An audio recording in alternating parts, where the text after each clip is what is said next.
Hello दोस्तों, आप सभी को गुलाब जामुन जैसी मीठी मीठी नमस्कार। और उसी के साथ आप लोगों का स्वागत है मार्केट के पैचअप या ब्रेकअप शो में। आज के दिन हम चेकआउट करेंगे 3 आईपीओ को, जिनमें से एक आईपीओ तो होने वाला है मेन लाइन और 2 होने वाले एसएमई आईपीओ। वहां पर उन आईपीओ में मेरा क्या रहने वाला है फाइनल डिसीजन, क्योंकि कल होने वाली है उनकी लास्ट डेट। उसी के साथ साथ हम कुछ इंपोर्टेंट स्टॉक्स को भी चेकआउट करेंगे, जहां पर जो हमारे लिए स्टडी पर्पस नोटिस में रहने चाहिए। और फाइनल में हम देखेंगे कि किस तरीके से कल के दिन की मार्केट रह सकती है, और स्पेशली कल के दिन होने वाली है फिन निफ्टी की एक्सपायरी। तो वहां पर क्या चीजें निकल कर आती है जो हमारे लिए इंपॉर्टेंट होने वाली है स्टडी पर्पस। तो सबसे पहले अगर हम चेकआउट करने की कोशिश करते हैं एफआईए और डीआई डाटा को, तो एफआईए ने आज के दिन 1900 करोड़ की सेलिंग करी है, वहीं पर डीआई ने 620 करोड़ की बाइंग करी है। नेट में सेलिंग का फिगर एक मेजर फिगर है जो हमारे लिए और मार्केट के लिए नेगेटिव होने वाला है। उसी के साथ साथ अगर हम आईपीओ की बात कर लेते हैं, सबसे पहले तो अगर हम pyramid Technoplast main line IPO की बात करते हैं, जहां पर अगर मैं इसमें अपने पर्सनल फाइनल डिसीजन देने की बात करूं तो ध्यान से सुनिएगा। अगर मैं डिफेंसिव हूं तो मैं इस आईपीओ को इजीली अवॉइड कर सकता हूं, बिकॉज अगर मार्केट में थोड़ा सा ऊपर नीचे होता है तो जहां पर हमें इस आईपीओ में भी थोड़ी सी दिक्कत देखने को मिल सकती है। अगर मैं रेंज की बात करूं आज के टाइम पे, तो -5 से +15% की एक रेंज निकल कर आती है, जहां पर इस रेंज में लिस्टिंग होने की उम्मीद है आज के टाइम पे। और अगर मैं थोड़ा सा अग्रेसिव हूं तो वहां पर अगर मुझे एचएनआई कैटेगरी में 20x और उसी के साथ साथ क्वालिफाइड इंस्टीट्यूट्स में भी 15x के ऊपर की सब्सक्रिप्शन देखने को मिलती है, तब जाकर मैं इसे रिटेल कैटेगरी में अप्लाई करने का प्रोग्राम करूंगा। उसके बिना मैं इस आईपीओ को क्लियरली अवॉइड करने वाला हूँ। एचएनआई कैटेगरी में तो मैं इस आईपीओ को अप्लाई करने ही नहीं वाला हूँ। ये मेरा पर्सनल एंड फाइनल डिसीजन होने वाला है, जो मैंने आप लोगों के साथ एजुकेशन और लर्निंग पर्सपेक्टिव डिस्कस किया है। उसी के साथ साथ कल के दिन तो एसएमई आईपीओ की भी फाइनल डेट होने वाली है। सबसे पहला होने वाला है क्रॉप लाइफ साइंस लिमिटेड। अगर मैं इस आईपीओ में बात करूं तो यहाँ पर मेरा सिंपल सा डिसीजन रहने वाला है कि मैं इस आईपीओ को इजीली अवॉइड करने वाला हूं, जहां पर मैं इस आईपीओ को अप्लाई नहीं कर रहा हूं। सिमिलरली अगर मैं बोंदादा इंजीनियरिंग आईपीओ की भी बात करता हूं, तो देखो जहां पर एक कंडीशन पर मैं इस आईपीओ को अप्लाई करूंगा, वो भी हाईली एग्रेसिव होकर।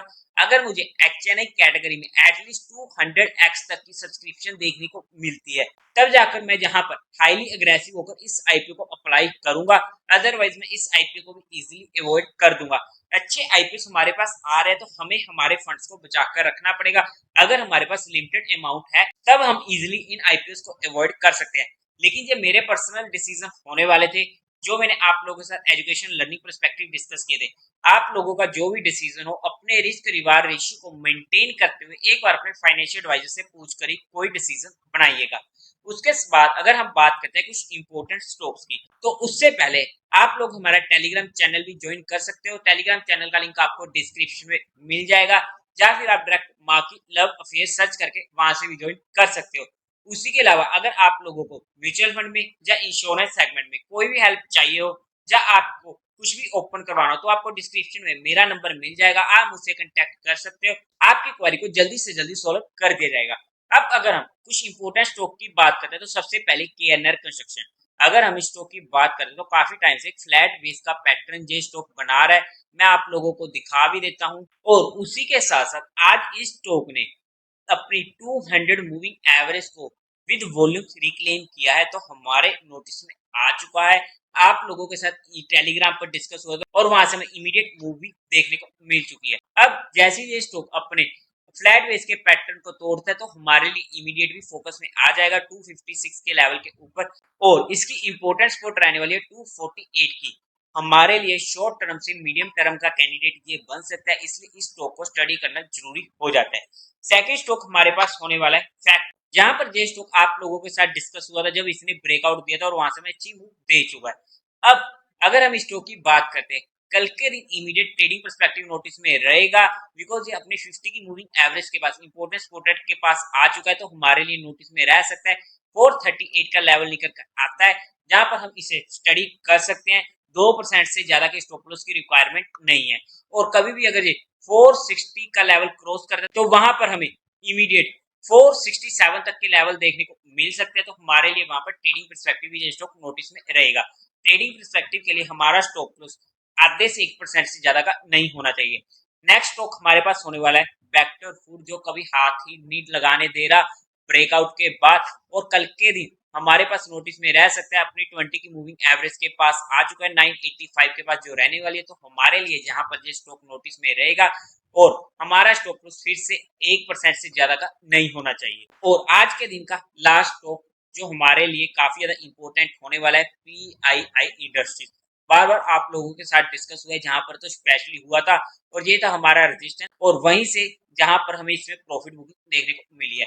अपनी इंपोर्टेंस कोड के पास आ रहा है, 50 की मूविंग एवरेज भी होने वाली है और ब्रेकआउट का लेवल भी होने वाला है 3690 के पास। ये हमारे लिए स्टडी पर्पस नोटिस में रह सकता है, और कभी भी ये स्टॉक 3754 का लेवल क्रॉस करता है तो हमारे लिए 3770 तक के लेवल्स खुल जाएंगे, जहां पर ये हमारे ट्रेडिंग पर्सपेक्टिव नोटिस में रहेगा। अब हमें समझना इतना सा होता है कि हमारा माइंडसेट क्या है, trading perspective, short term perspective या मीडियम टर्म पर्सपेक्टिव। उसी अकॉर्डिंग हमारा स्टॉप लॉस और टारगेट डिफाइंड होता है, तो उस चीज के लिए हमारा माइंडसेट सबसे पहले क्लियर होना चाहिए।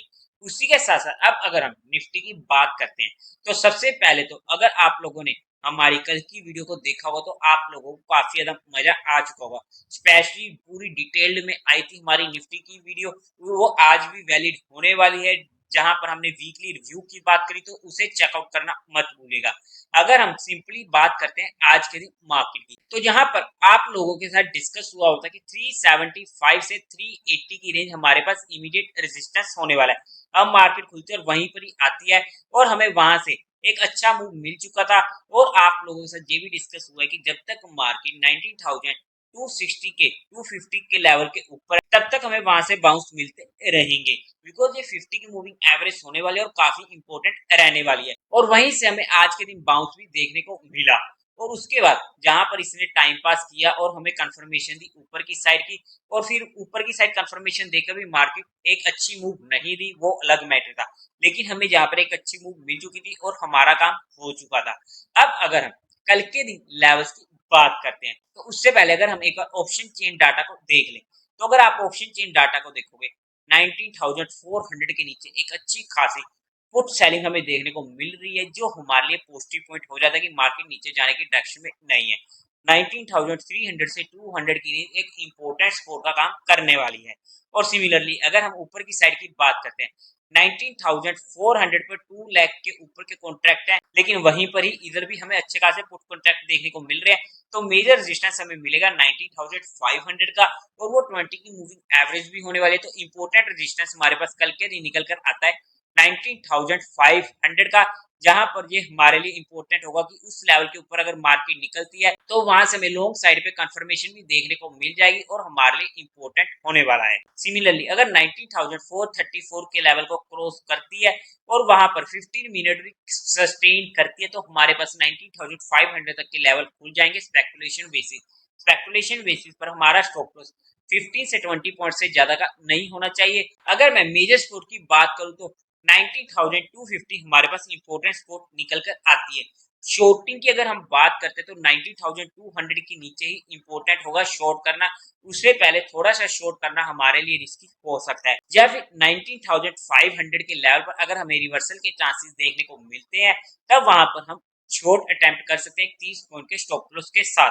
उसी के साथ साथ अगर हम फिन निफ्टी को भी देख लेते हैं कल के दिन, सबसे पहले तो अगर हम ऑप्शन चेन डाटा को देखते हैं फिन निफ्टी में, तो देखो फिन निफ्टी में जैसे ही मार्केट ओपन होती है डाटा बड़ी जल्दी चेंज होगा, तो हमें वहां पर दोबारा से देखना पड़ेगा। लेकिन अभी के लिए हम बात करते हैं, ऊपर की साइड भी हमें अच्छी खासी कॉल सेलिंग और नीचे की साइड की भी पुट सेलिंग देखने को मिल रही है। तो हमारे लिए डाटा अभी न्यूट्रल सा बना हुआ है, कोई भी खास इंडिकेशन हमें यहाँ पर देखने को नहीं मिल रहा है फिन निफ्टी की साइड से। लेकिन अगर हम फिन निफ्टी में बात करते हैं, तो हमारे लिए टेक्निकल बेसिस पर जो रेजिस्टेंस निकल कर आता है 19,700 का निकल कर आता है।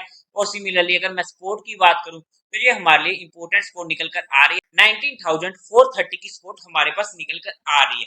अगर किसी भी साइड ये रेंज ब्रेक होती है और वहां पर पुट सेलर या कॉल सेलर ट्रैप होते हैं, तो हमें एक अच्छी मूव देखने को मिल सकती है। अदरवाइज यही हमारे पास इंपॉर्टेंट लेवल होने वाले हैं। स्पेकुलेशन बेसिस पर मैं कल के दिन यहाँ पर काम करने की नहीं सोचने वाला हूँ। इंपोर्टेंट लेवल्स पर आता है तब हम वहां पर एक लो क्वांटिटी के साथ वहां पर थोड़ा सा इसको स्टडी कर सकते हैं, लेकिन हमारा स्टॉप लॉस स्ट्रिक्ट 20 पॉइंट से ज्यादा का नहीं होना चाहिए, बिकॉज कल के दिन एक्सपायरी होने वाली है और स्पेशली फिन निफ्टी में हमें काफी ज्यादा वोलेटिलिटी देखने को मिलती है। अगर हम नए ट्रेडर्स हैं या फिर हमें थोड़ा सा डर लगता है और हम डिफेंसिव है, तो हम इसे इजीली अवॉइड कर सकते हैं, तो हमें ज्यादा पंगे लेने की जरूरत नहीं है। लेकिन जितनी भी चीजें आप लोगों के साथ डिस्कस हुई है वो सिर्फ एजुकेशन, लर्निंग और केस स्टडी पर्सपेक्टिव हुई है, जहां पर किसी भी तरीके कोई इन्वेस्टमेंट की टिप या एडवाइस नहीं दी गई है। फिर भी अगर आप लोगों को इन्वेस्टमेंट या ट्रेडिंग करनी है तो एक बार अपने फाइनेंशियल एडवाइजर से पूछ कर काम कीजिएगा। उसी के साथ साथ देवी और सज्जनों, उम्मीद है आप लोगों को ये वीडियो अच्छी लगी होगी, तो इस वीडियो को लाइक कीजिएगा, शेयर कीजिएगा और साथ ही साथ चैनल को सब्सक्राइब करें।